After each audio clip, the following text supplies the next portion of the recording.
Hi, I'm Artem, an IT journalist and the podcast host here at Anywhere Club.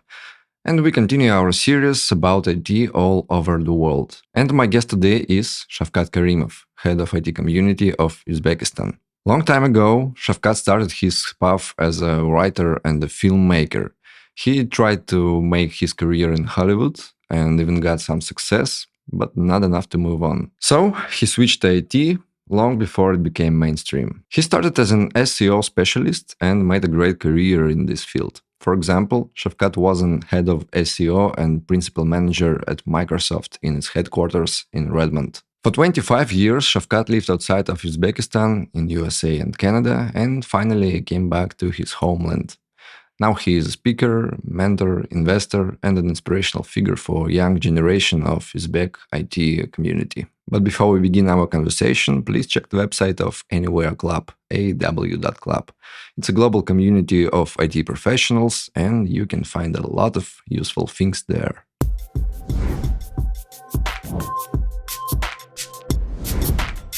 Hello, Shavkat. Hi, Tom. I'm fine, thank you. I think it's an honor for me to speak with you right now. Very glad to see you. Thank you. Appreciate it. Same here. So you have such a wide and diverse experience. I don't even know where to begin with.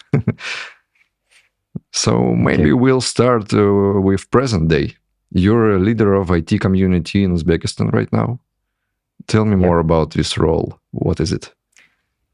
All right. So IT community of Uzbekistan is very young. It's only 6 months old right now. And we are about 3,000, almost 700 members. So pretty small. And we're based on LinkedIn. So the idea was from IT Park, the local organization that drives IT in Uzbekistan, and myself to just create something independent, something potentially huge that will connect and unite all the people in IT in our country. So with this idea, we've created this project. I've hired a bunch of freelancers. Right now, I have actually 60 plus freelancers working, like volunteers, working for me. And I'm a volunteer as well. So I'm just doing everything for free as well. And we have great ambitions. We really want to grow big. We want to engage people, want to educate, help with career, help with business. And when it comes to information technology, build connections with the world. That's why we're on LinkedIn. We want to be part of the global IT sphere.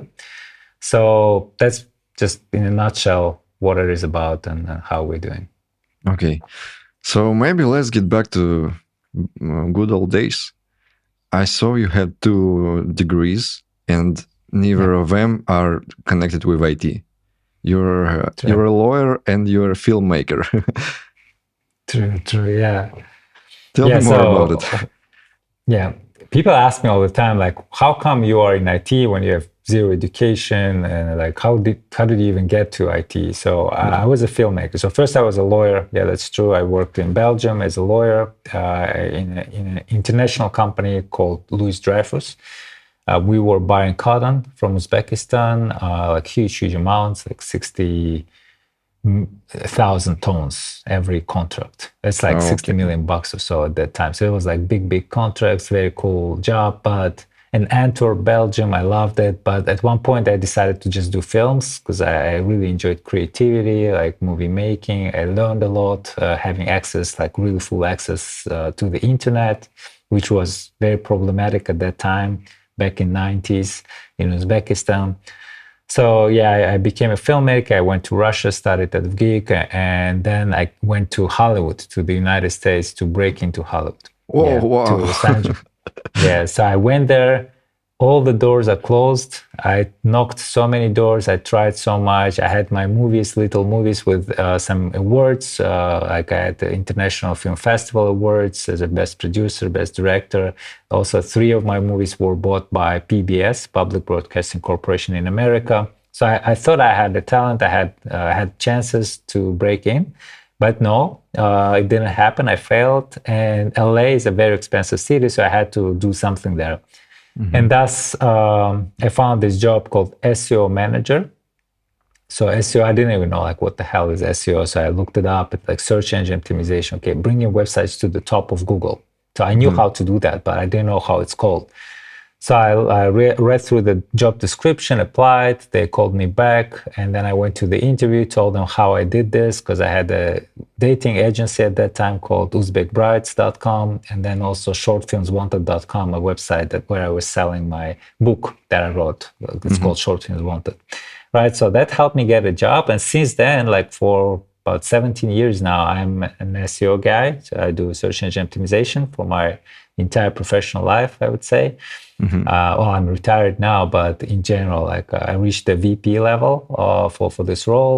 I worked as a head of SEO at Microsoft, so that's how I got into high tech. And like for the listeners of your podcast, I would say that degree is not that important. Nobody Mhm. ever asked me for a degree in IT. I Like, really agree that yeah, it's true. It's sure, true. yeah, yeah. I'm really interested.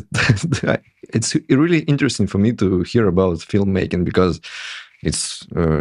I need to be brave, but I should say it. I'm also amateur writer and filmmaker wannabe, but I'm also in Wow, IT. Yeah.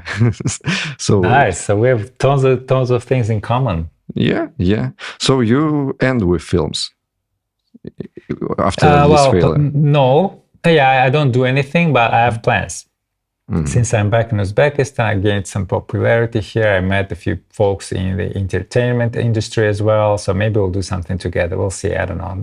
No particular plans. IT is the main priority right now. I want to really build this community, put it on rails, just to make sure that Mhm. it's working, the ball is rolling, and then I will do some fun stuff. So maybe we'll do some music videos at first, and then maybe a short movie, and then a feature film movie, like full length. We'll see. Yeah, I wish you luck. Thank you. Hope it Yeah, will be okay.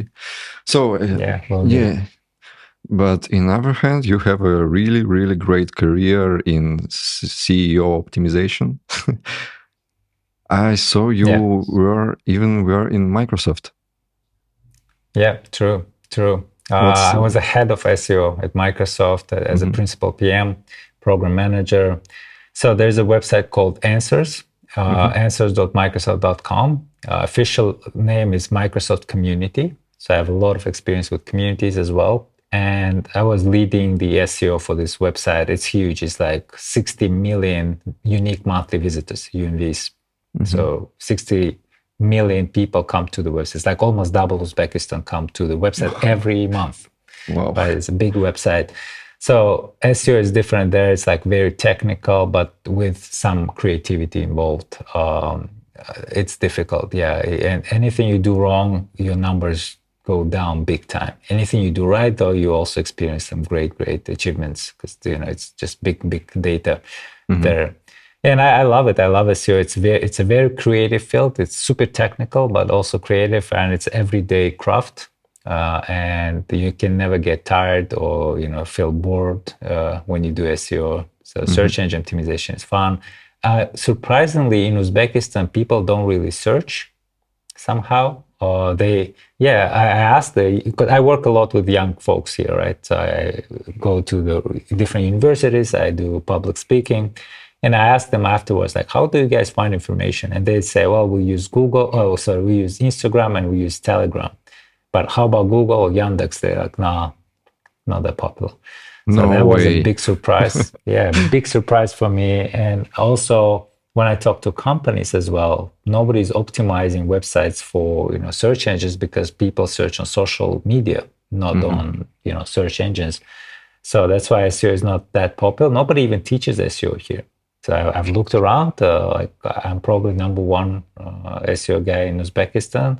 Maybe I will teach it, but I don't know if it's going to be in demand at all. But for foreign markets, yes, we can build some machine to prepare professionals in SEO. We'll see. Mhm. I hear a lot of talks about how ChatGPT will change this industry. CEO. Uh, it's one thought that it's the first profession that will be replaced by AI. What do you think about No, it? not true, not true. And SEO involves a lot of other kind of sub professions like content writing. Mm-hmm. Maybe programmers are also like engineers are also part of SEO, digital marketers, designers, even like all of these guys will be replaced faster than SEO because SEO combines a bunch of skills, right? It's not Mm-hmm. just one skill.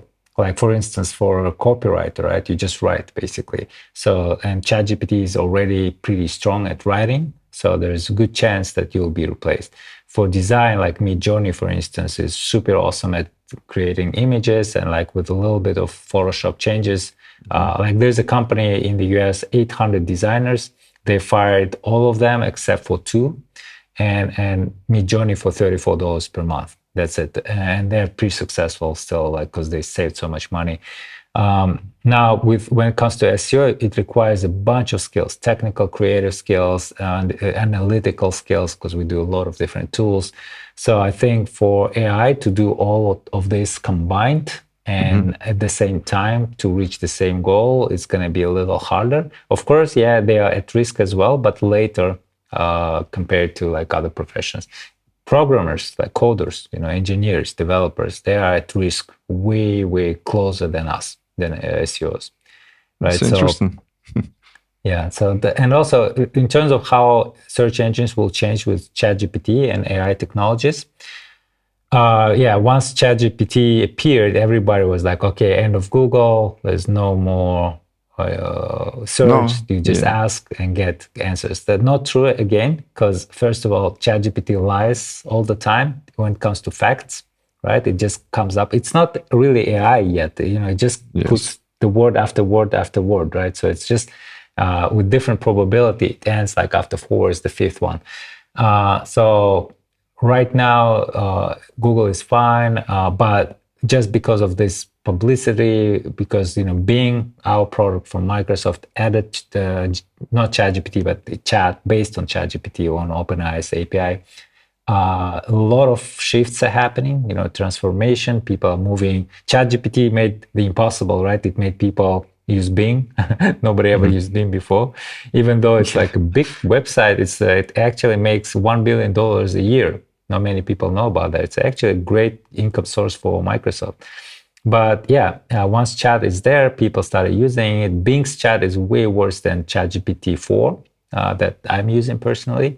Now Claude 2 is really awesome, and Google's Bard is getting there. I think it's equals to GPT 3.5 right now by quality. But they have their own advantages and disadvantages because they have slightly different LLM, large language models. Mm-hmm. But in general, I think search engines are here to stay. They'll just evolve. Google is already implementing a lot of technology for giving instant answers and featured listings based on AI. So they'll just be evolving. But sometimes you need to do research. You need to get to actual website to get all the information, because ChatGPT will give you some summary, Mm-hmm. some limited information, and also no media right now. So if you want to have some video content, some mixed media content with images and text, and maybe some interactive maps, interactive stuff on the page, ChatGPT is not doing that yet. Mm-hmm. I'm glad you're optimistic. Oh, it's okay. Oh yeah. Back to your career. So you left Uzbekistan and get to Los Angeles to pursue a filmmaking career. But after that, you stayed there or somewhere else, or you got back to Uzbekistan? No, so I came back only last year.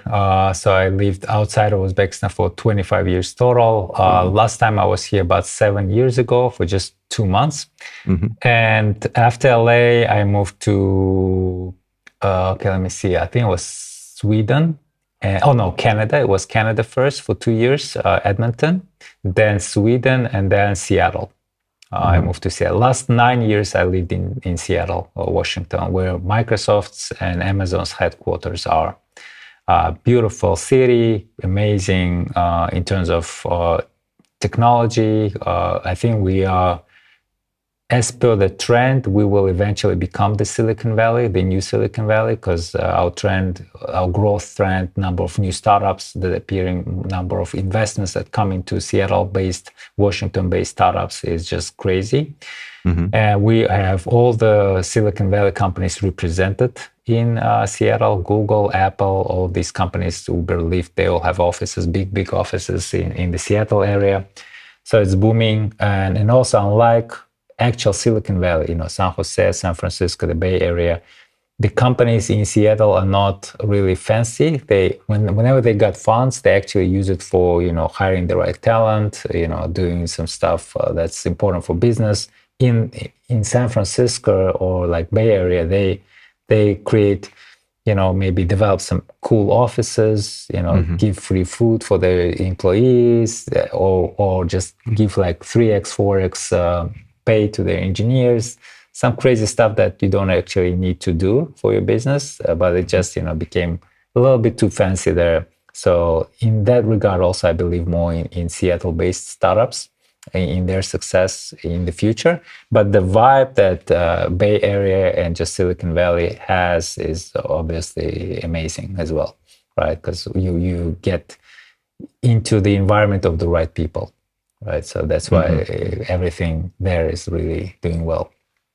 So yes, I moved to Seattle. I loved it there. It's a great place, and then we've decided to move back to Uzbekistan. Otherwise, I would just stay there. Why you decided to move back to Uzbekistan? Yeah, it's a big one as well. People ask me a lot, like, what's wrong with you? Like, you had a great life in America. Like, why would you go back to Uzbekistan? But yeah, I really wanted to help. That's my number one reason. Like, I helped a few folks to get into Microsoft, Amazon, Google, like Uzbek guys who reached out, who made it to the US, and our engineers or some other tech workers. So I thought, okay, I could do it at scale. Like if I come back, I made my own career. Every day became like pretty similar. I just work, come home, nothing really happens. But here I knew that I will be super useful, especially for the younger generation. So I came back, and that's how it turned out. Yeah, IT Park learned about me, invited me over, asked me like to start this community. And also, even without that, before that, I was speaking a lot at the universities and different organizations. So I enjoy my life. I like that, I'm mission driven. I help a lot. I get tons of emails and, messages on LinkedIn, Facebook, and Instagram and Telegram, thanking me for, what I'm doing, because people find it useful, I guess. And that's very fulfilling. So I think I made the right choice to come back. With my mission to help to Uzbekistan. I will soon start investing as well, because that was my major reason as well, to start investing into local startups. I do mentor a few startups already. I see a few that could become unicorns potentially. That's one of the reasons why I'm doing this community. I want to build one worldwide known company in Uzbekistan, not by myself. I'm too lazy for that. But help those who are building, with money, with experience, with mentoring, with connections, have huge connections worldwide, just to make sure that we do have at least one unicorn in Uzbekistan. So that's one of the reasons. Could you tell me, please, about your impression of Uzbekistan right now? You haven't been there for such a long time when you came back, and it should look like another country for you, I think. You're right. When I came back, I wrote an article about my impressions, and one big topic there was that I kind of traveled in time, right? As if I came to the future, right? Same streets that I walked when I was younger, are completely different. Like this IT Park, the whole complex with sky rises wasn't here when I was walking on those streets, and no restaurants, no nothing. And now it's like, one day you come, next day it's all different, right? It's like huge tall buildings, tons of restaurants, organizations, new residential buildings, and the roads and everything is new. So first was super exciting to see like how I actually went to different parts of the city just for the sake of looking at how things changed, and just to experience this over and over again, like traveling in time. Turned out it's possible. But then, once excitement came down a little bit, I started looking at the actual life, actual, business and work life. And there are some things that could be better. But overall, the improvements are amazing, colossal. I would say in the last 7 years, things have changed a lot in terms of infrastructure, fintech, financial, these different applications that I use are at next level. It wasn't like that when I was here, and it was pretty difficult to deal with government, to deal with different organizations that kind of help you with your living, like paying for energy, electricity, water, gas, like things like that. Now it's all automated. You just use some apps like PayMe and others like Click or Zoom Bank, and you just pay automatically on autopilot, which is, I think, big progress. That helps me not worry about some day-to-day life stuff, but actually do big stuff for the country and for youth. So that's one. Another one, people are amazing. Everyone speaks English. Apparently, I was surprised. Like here at IT Park, I talked to folks and I asked them, like, "Do you speak English?" And they're like, "Yeah, we do." Like everyone speaks English. Like wherever I go, especially younger folks, and their IELTS scores are like 8.5, it's like 7.5. It's like crazy. Like this is really big, achievements. So that's changed as well. People do still speak Russian most of the time, but less with younger folks, unfortunately, because I think Russian language is super useful for the tech field as well. But in general, it's just a different way of thinking. So I'm glad that I speak both English and Russian, and I encourage our folks as well to speak both languages. By the way, the second largest language on the internet is not Chinese or Spanish or French, it's Russian.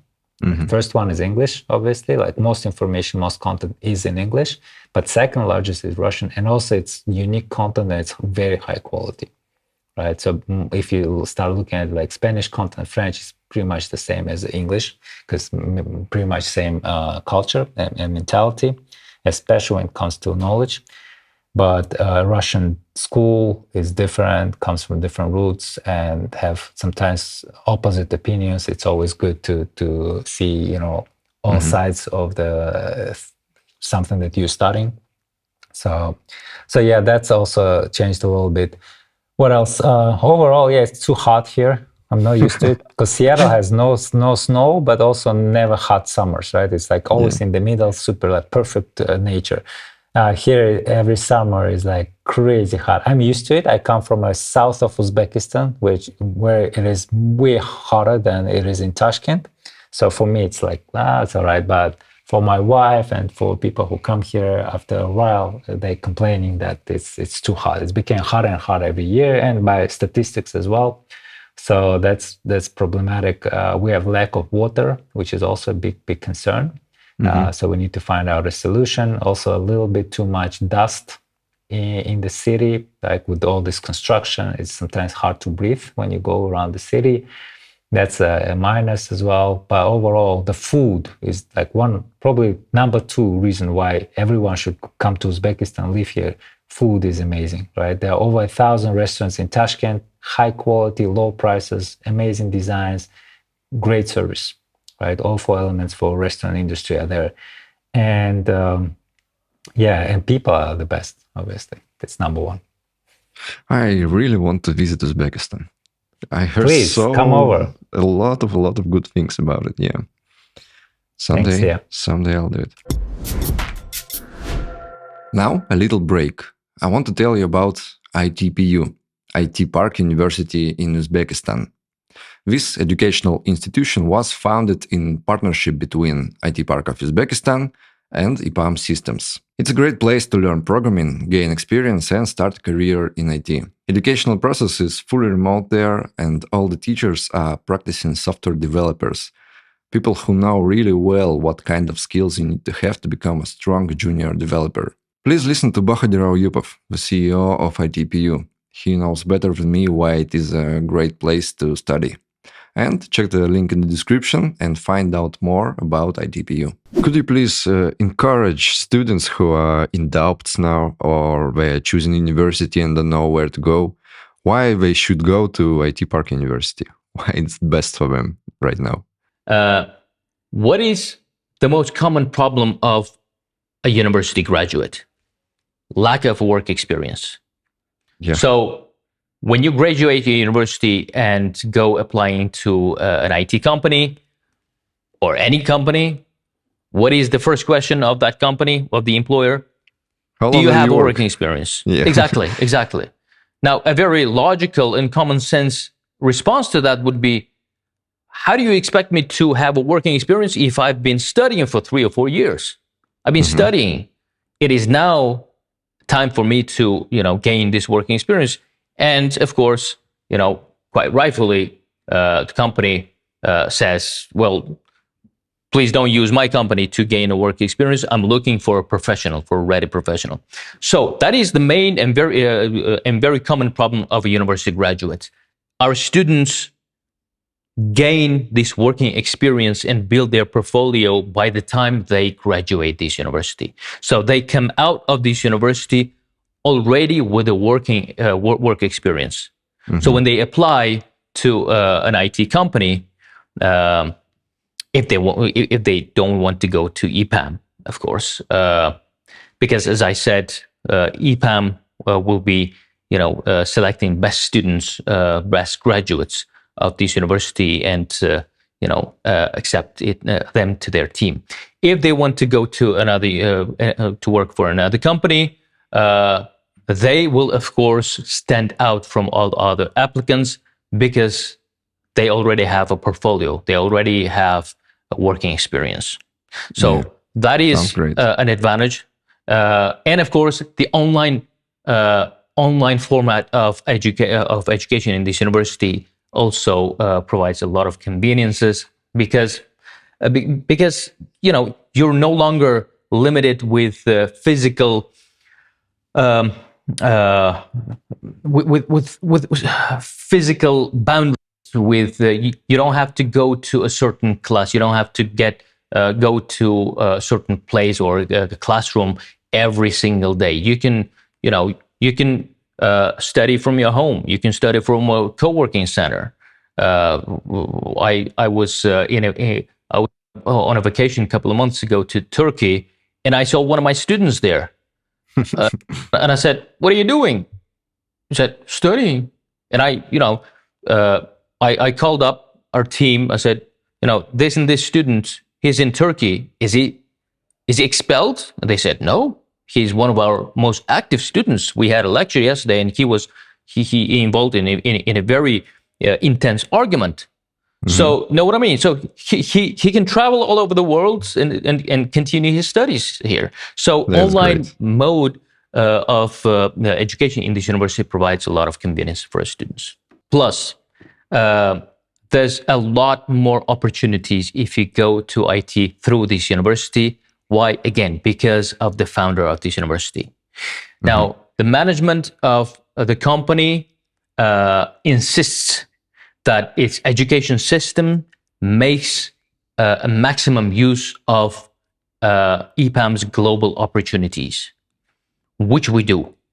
So, with both of these things said, the first academic year, we have selected the best students, and we organized an international internship, a short international internship for this group of best students of IT Park University to countries like Lithuania, Latvia, Poland. Why? Because there are offices of EPAM there. With more than 50 countries where EPAM has offices, these are our internship destinations potentially. Okay. So we have a lot of opportunities to make a huge emphasis on practice, and our academic program is built in a way that it is very much intertwined with practice. And practice, an internship goes as the red line through the whole academic program, which is very important. How long do you need to study in this university? It's 3 years. It's 3 years. Yes, we are working on expanding options because we understand that there are students who would not want to go to the market right away, but pursue master's degree, for example. And some universities may not accept the number of credits that they will have gained in 3 years. So for those students, we are working on introducing a new option, which will allow them to take an additional year, which of course can consequently allow them to pursue their master's degree. So, and we are doing this in a cooperation with other universities of EPAM, within the framework that we call Global Academic Program. So the global program used in all the universities of EPAM is called ESDE, EPAM School of Digital Engineering. So this is the framework, and this is the general program under which we work in close cooperation with other universities of EPAM and create additional opportunities for our students. Ideally, we are going to the scenario, we're looking at the scenario where students of any university of EPAM can be, going through from one university to another. So with an easy transfer, because the academic program and other conditions and terms are universal. So we are working with other universities of EPAM precisely in this way to make it one global university of EPAM. What's your impression about IT industry? So you see a lot of coders, programmers, IT guys there. Yeah, it's booming as well. We had this program called 1 Million Uzbek Coders. I don't really know how successful it was, but it happened. They did teach something to these young folks who want to be engineers. I don't think they all can code. I would be surprised if they can. But even awareness is a big step towards our success as an IT country. So that was great. IT Park is doing a great job. I work with them pretty often. They support our community big time. And we have a lot of partners. And our biggest partner is IT Park. And they bring, like last time I saw, I think it was like $150 million a year to Uzbek economy. And I think they're heading to 300 million this year. So big numbers, and the goals are by 2028, I think it's 1.5 billion US dollars in revenues from high tech, from information technology. It's mostly BPO, business process outsourcing. And that's why I think it would be great if we eventually build our own products that will start generating revenues for the country. But IT is hot. All eyes are on IT. President himself supports IT big time. So there's a lot of money in it. There's tons of people. We don't have enough expertise yet. I think most people who are in IT, majority, probably like over 80% for sure, maybe over 90% are juniors. So they don't really know a lot of things about how things should be done. But that's a good start. I mean, we're here for the long term. It's just a matter of time now when we'll start seeing some better and better results. How do you see your role in their, I don't know, how to say, life? What do you want to teach them? Yeah, I do teach right now already, and a few things. Number one thing is just overall career in IT. How do you make it, right? Because I have my own experience, and it's pretty unique since I have no degree. I'm not even a coder. Like, for engineers, I'm like, when I do my master class and I say, you're an engineer, just go. Like, you have no problem. You'll find a job because, what you do is like in high demand. But for everyone else in IT, there's so many other professions, right? Like including us, search engine optimization specialists, data scientists, copywriters, marketers, and so many others. it's harder. PMs, particularly project managers, right? There's so many of them. So I teach them, how to find a job, how to prepare their resume, the cover letter, the LinkedIn profile. It's a numbers game, how you apply, how you conduct interviews, like in terms of as a candidate, like how you answer questions, what people ask at big companies like Google, Microsoft, Meta, or Amazon, or Apple, and things like that. Another thing we did with Alena Vladimirskaya, we're doing this. She's #1 headhunter in Russia. Like tons of followership. She's like 500,000 people following her. So we're doing a free course. By the way, everything we do is for free. So this one is also free for IT recruiting. The bar was pretty high to get into this course, but once you get there, you have to actually study. Every week we have exams. If you don't pass the exams, you're out. So that's why it's pretty rough, but in the end, we'll have really high quality, strong junior IT recruiters that we have companies lined up to hire. We actually, in this course, we guarantee work, the actual jobs, right? So like at least for $700 a month for everyone who completes the course and passes the exam in the end, which is not going to be very difficult. It's just like, as long as you were studying, you should be able to pass the exam. Another one we did called, the course was called IT Girls. We helped 200 girls to learn front-end development, also for free. We did it with MIT University, our community, IT community of Uzbekistan, and a small company called Albison Group. Two of my volunteers own that learning center. So together we did this. It's completed. 200 girls learned some front-end stuff.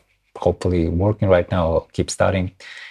Bunch of plans ahead for that. So yeah, so this is one of our wings, like education. We want to teach, hopefully for free, so anyone can afford it. Maybe for really nominal fees, like $20 or so, because I've learned that free doesn't work all the time. Yeah, free stuff. Because I agree. Right? Yeah. It's right.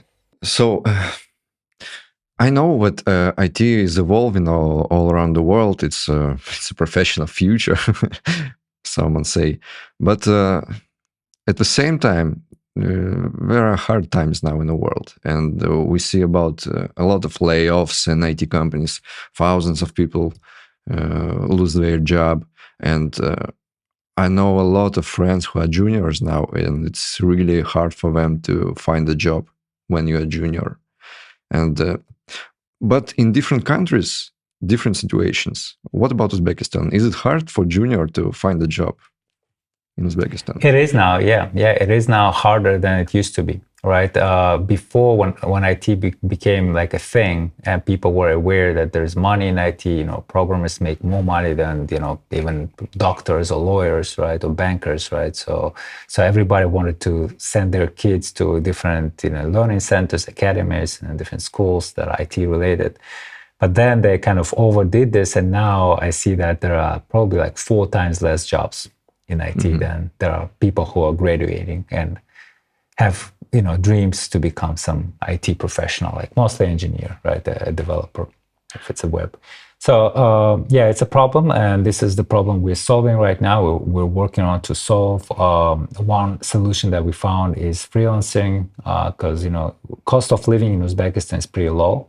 So like, let's say if you live in the region, right, having maybe $1,000 a month, or even like $700 a month or 600 is pretty much enough for a younger girl or a guy, right? So, and it's not that hard to make on any freelance platform like Upwork or freelancer.com or guru.com. So we will equip them with some tools like low-code, no-code platforms that they can learn quickly and start, supporting themselves without even trying to get any job. But that will give them a lot of experience that will help them be employed eventually if they want to go into the corporate world. I love freelancing, so I would even not recommend them to get to the corporate world. But if they want some more stability, then yeah, obviously no problem. And we bring tons of interest to Uzbekistan from foreign companies. Now tons of Russian companies, because of this situation, are coming to Uzbekistan. But also, even like if you put all political stuff aside, tons of foreign companies, like Western companies and Asian companies, are looking at Uzbekistan's potential opportunity for their business to expand. and we are creating very, very good terms for them. Let's say if you come to Uzbekistan as a foreign company and become a resident of IT Park, this organization, right? You get no tax, right? The tax is like 28%. It's a big tax, right? So you have nothing. Now for your income tax, like as an employee, you have to pay, I think it's 12% here. So you'll pay 7. All of your employees will pay 7. And then also, if you want to bring talent to Uzbekistan, we have special IT visa that helps you get people easily, like with no bureaucracy, no too much paperwork. And there are tons of other things that IT Park helps. So we're becoming a very attractive destination for the worldwide companies, including global big companies as well. And that should help with employment rate as well. It's a work in progress. Right now, it's not solving much, but I think long term, it will be a solution as well. Plus, we are not opposed for our guys and gals to go work abroad. Kazakhstan, Russia, Europe, America, Asia, like China or India, no problem. I always say like go. People ask me all the time, how do I go to America? How do I, do stuff like that? I'm not like, no, stay here. You need to be patriot. No, just go, no problem, because you'll get experience. You'll get a lot of knowledge from global companies like Microsoft. And then Uzbekistan is such a land that it keeps attracting you back, right? Because there's food, there are people, right? You can't just go away and forget about Uzbekistan. It's impossible, right? So eventually some of those folks will stay, but some will come back. But they will come back super strong. They will come back with experience that they will never get here because we don't have the companies of that scale, right? With that much, business, those very smart, efficient business processes, with tons of scale, right? Because like when I worked at Microsoft, right, I dealt with numbers of 8 digits in terms of number of visitors or number of US dollars that we were generating, right? And so you can't do it in Uzbekistan. So it's great if they go and come back and that they will even start companies, start employing people. But right now, it's not all perfect.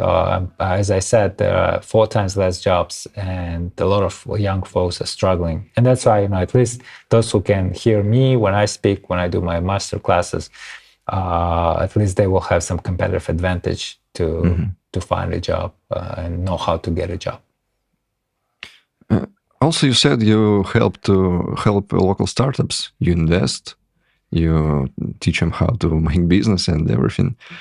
Tell me more about startups, local startups. Yeah, well, I haven't invested yet anything. I'm very, very cautious because it's Uzbekistan. You never know, right? It's legally a bit too hard to take your money eventually, even if they're super successful.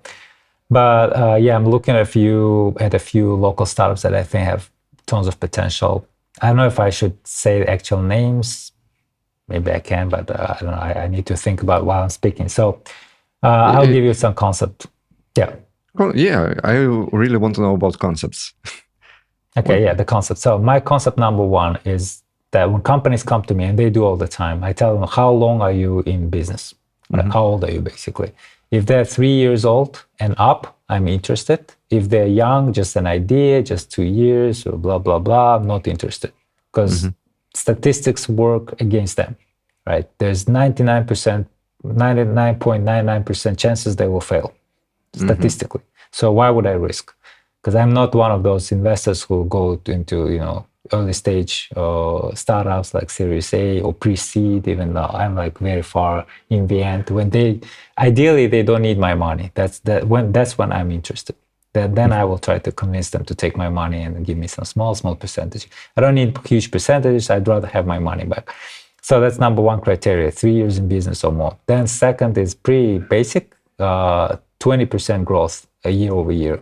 So if every year they don't grow for 20% or more, not interested, because they survived, but they're not growing. They still couldn't figure out how to grow, how to scale their business. They could only figure out how to be self-sustainable, which is not good enough for business. And if that's also met, then the third criteria is like I look at the company itself, like the people, like who are the founders, how many, who are the key experts in the company, what are they doing, what is the culture, how they work with one another. I actually go like this Monday, I'm going to one of the companies that I will probably either invest in or most likely I'll just mentor them. So I'll bring them to success. They're valued at $5 million right now, but I think their potential is over $1 billion eventually. Wow. They're totally 100% Uzbek company. They'll work in the US market, European market, and Asian markets. But they'll start in Uzbekistan because I said the money here you can make at least $1 million a year easily. And they're still not doing this. But if you go abroad and if you scale with this same concept that works, you're a potential unicorn. So I'll help them. So Monday I'll go look at every single founder and talk to them and see how they work together, how smart they are. Ask them some tricky questions in terms of like what they see about their future in terms of the company, how they see it, if they contradict one another or not. But the founder is a pretty smart guy, young guy, so I think they should be fine. And there are 2 other companies like that I'm looking at. And the best thing I can do for them is not really even investments, financial investments, because I told them like, okay, I'll give you $50K, you'll pay me $50K every month. Do you really need my $50K? Like, think about it. But my expertise, like, I will take maybe 1%, 10% at how we agree of your company. But you don't risk, like, if you don't really make that much, that's fine. But if you make it, it's a small percentage, right? So you don't really need to give me too much. But expertise is way more important than some bucks that you'll just spend pretty quickly. But most likely it's going to be a combination. So that's the concept. Overall startup environment is pretty small and weak in Uzbekistan. Unfortunately, you can like count. Everyone knows those successful companies who are doing well, and there should be a situation where nobody knows. There's so many. There's like you hear a new name, you're like, oh, really? They're like making $10 million a year. I've never heard of them. So I want to hear those stories more and more. Right now, like if you heard somebody in 7 digits or 8 digits, you know them, right? Like everybody knows them because they get funds, they're in the news, their founders are usually kind of publicly known people, more or less. So that needs to change. But again, the environment is there. There are a few venture capitalist firms here. The Plug and Play, by the way, is here now from the US. And then there's UzVC, and there is a few Aloka Ventures. So a few companies that heavily try to push this part of the IT world as well, by investing, by doing some sessions in terms of how to get funds, how to grow the business. So things are happening. I'm working with them as well because I speak at different venues. So they invite me and I meet all those folks and we talk. So yeah, I think there's some hope there as well. We're young, right? We're a young country. I think things that have opened up only 7 years ago with the new government. Before that, everything was pretty much closed. There's no growth, especially in IT, especially in business, especially in attracting foreign funds, investments.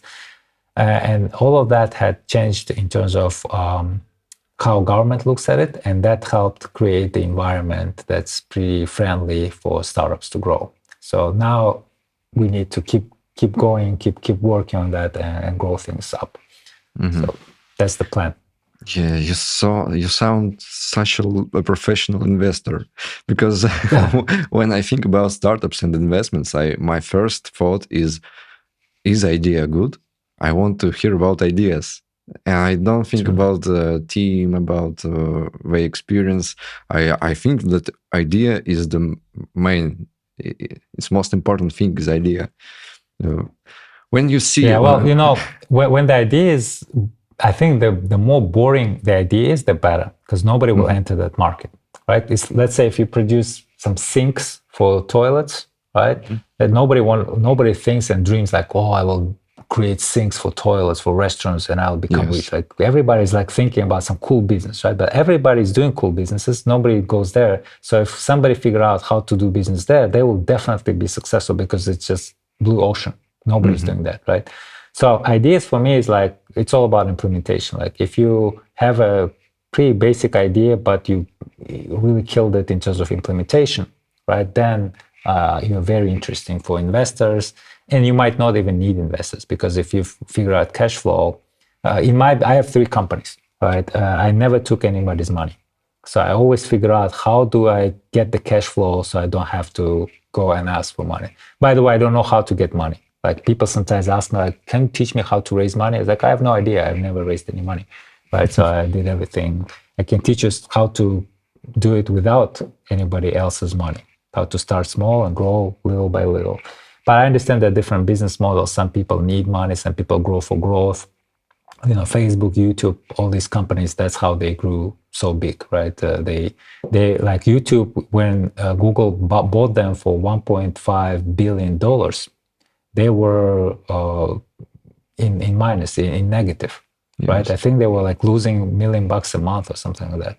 So it's like, because servers are so expensive, they were growing like crazy. So the whole business model was like, okay, somebody will buy us eventually. And that happened. And now Google is monetizing. And I think they're now positive. They're actually having profits there. Let me ask a personal question again. It's really interesting for me. Is the storyteller experience helps you in IT? Totally. Yes, 100%. I think it's one of the best skills you can have to be successful in general, like in business, in anywhere, really.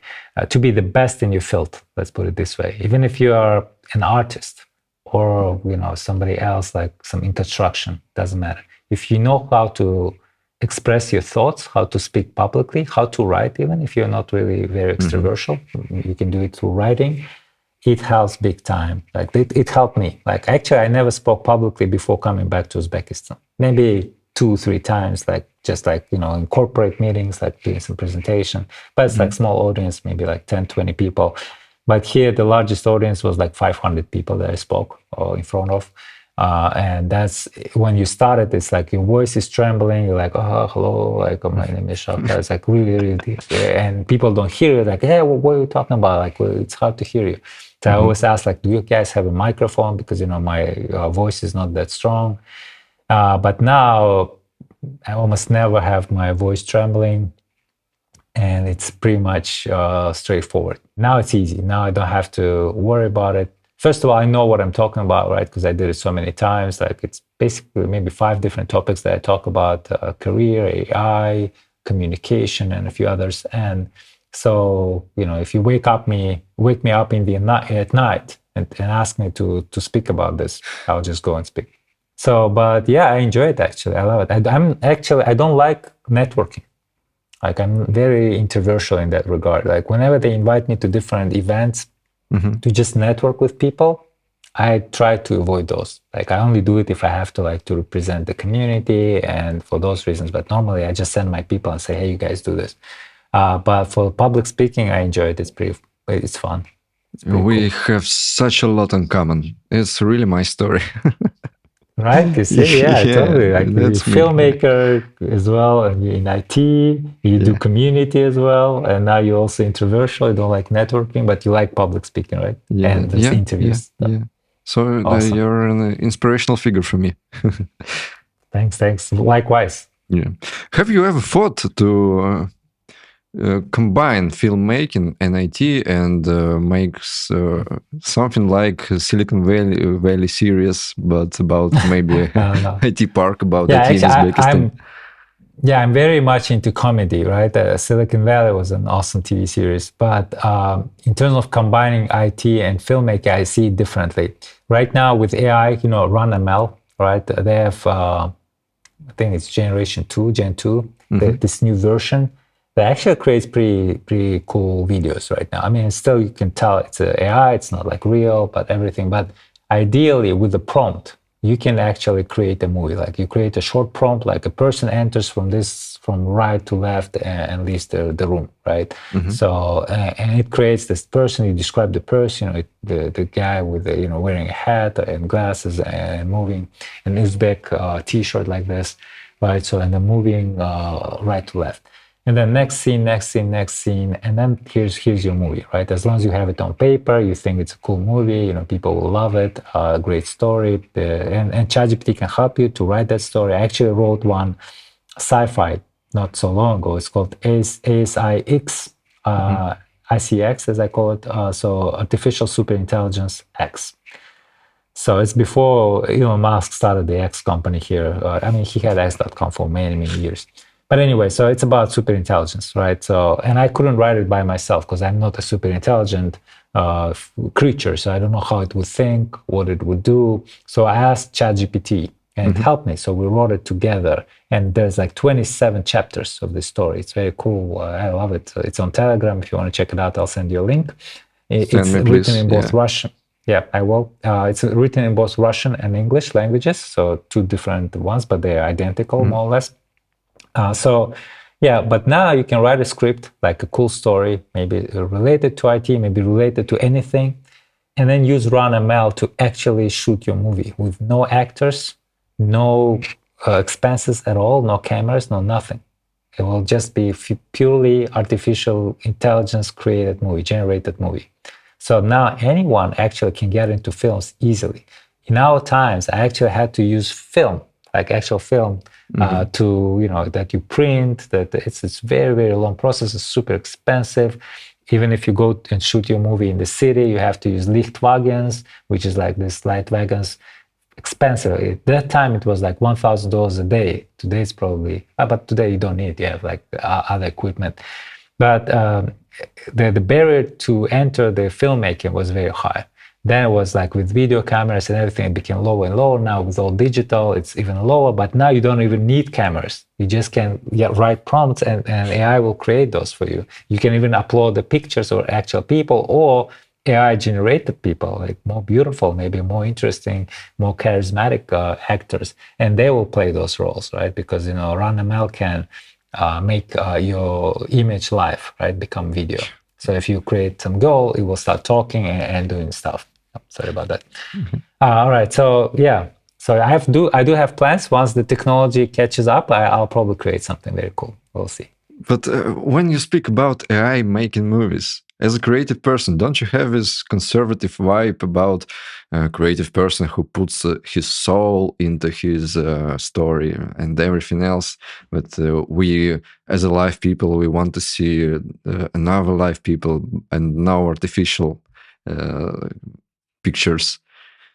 Yeah. I mean, it doesn't go anywhere because it comes from you, right? You write the story. You just have tools that will make your story live on the big screen easier. But when it comes to real people, the actors, right? They are, by the way, they are at risk as well, right? Because now look at the latest movies, like look at the Indiana Jones, right? The young Indiana Jones is not really him with some kind of makeup done. It's a digital, it's AI. Right? It's completely non-real person that looks like a very young Harrison Ford, right? And so, and same was with Will Smith. There was another movie where he played his own, this digital version. By the way, once they create these digital actors, those can act in any future movies by themselves, right? So you don't need to recreate it every time. So CGI is like going to be used it can be used forever, right? So people don't know the difference anymore, right? It looks so real, so realistic. Even emotions wise, because it just copies like how we would. But yeah, great genius actors, hard to copy. So I think they will survive. They will be in demand as well, or at least they'll own rights for themselves for their digital copies, right? But it's so much cheaper to create something with AI and so much more efficient. So it's going to be all about your ideas, right? So now anyone can come up with something cool. And that, that's already true with TikTok and Instagram, where kids create stuff that goes viral. Sometimes it's like something super stupid, but sometimes it's pretty genius. Sometimes it's like something very cool story that they wrote in like 30 seconds and it goes viral because it's cool.